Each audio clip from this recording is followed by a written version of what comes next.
চা খাওয়াটা আমাদের কালচার নয়, ওটা ছিল ব্রিটিশদের পাদা একটা ফাঁদ। বিশ্বাস হচ্ছে না? জানলে আপনার হাত থেকে চায়ের কাপ পড়ে যাবে। ১৯০০ সালের আগে কোনো ভারতীয় বা বাঙালি চা ছুঁয়েও দেখত না। আমাদের সকাল শুরু হতো দুধ, ঘোল, লস্যি বা ফলের শরবত দিয়ে, শরীরও থাকতো চাঙ্গা। কিন্তু ব্রিটিশরা যখন আসামে হাজার হাজার একর চা বাগান তৈরি করল, তারা পড়ল বিপদে। এত চা কিনবে কে? বিলেতে পাঠিয়েও প্রচুর চা নষ্ট হচ্ছিল। তখন তারা তৈরি করল টি বোর্ড আর শুরু করল ইতিহাসের সেরা ব্রেন ওয়াশ।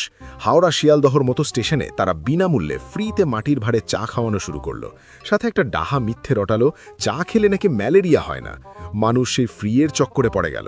প্রথম দিকে তেতো লিকা চা কেউ খেতে চাইতো না।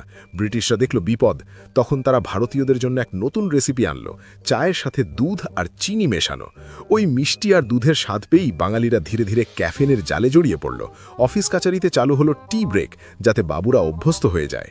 ব্রিটিশরা তাদের ব্যবসা করে চলে গেছে, কিন্তু আমাদের চিরকালের মতো নেশাখোর বানিয়ে দিয়ে গেছে। আজ দুধ লস্যি হারিয়ে গেছে, আর আমরা চায়ের কাপে তুফান তুলছি। একেই বলে মার্কেটিং। সত্যি করে বলুন তো, চা না খেলে কি আপনারও সকালবেলায় মাথা ধরে?